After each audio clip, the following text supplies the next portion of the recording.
reading from John chapter 20, verses 11 to 18.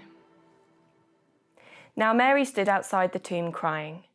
As she wept, she bent over to look into the tomb and saw two angels in white seated where Jesus' body had been, one at the head and the other at the foot. They asked her, "Woman, why are you crying?" "They have taken my Lord away," she said, "and I don't know where they've put him." At this, she turned around and saw Jesus standing there, but she didn't realize that it was Jesus. He asked her, "Woman, why are you crying? Who is it you're looking for?" Thinking he was the gardener, she said, "Sir, if you've carried him away, tell me where you've put him and I will get him." Jesus said to her, "Mary."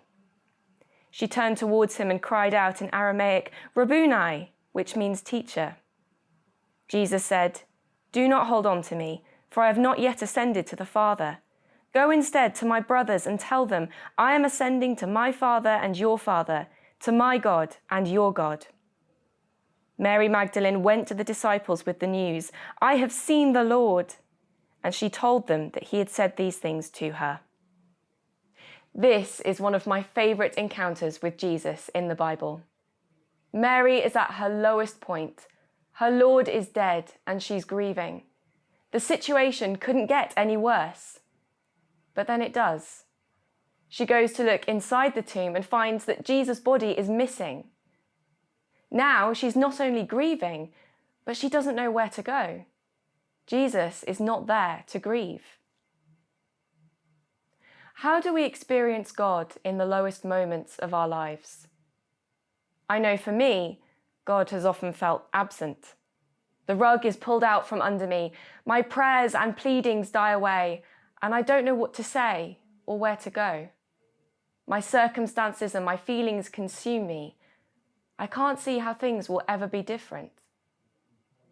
But just because Jesus feels absent doesn't mean that he is. Mary's situation and her whole life is utterly transformed in just 8 verses. Mary doesn't even have to go looking for Jesus. He meets her where she is, in her loss and grief.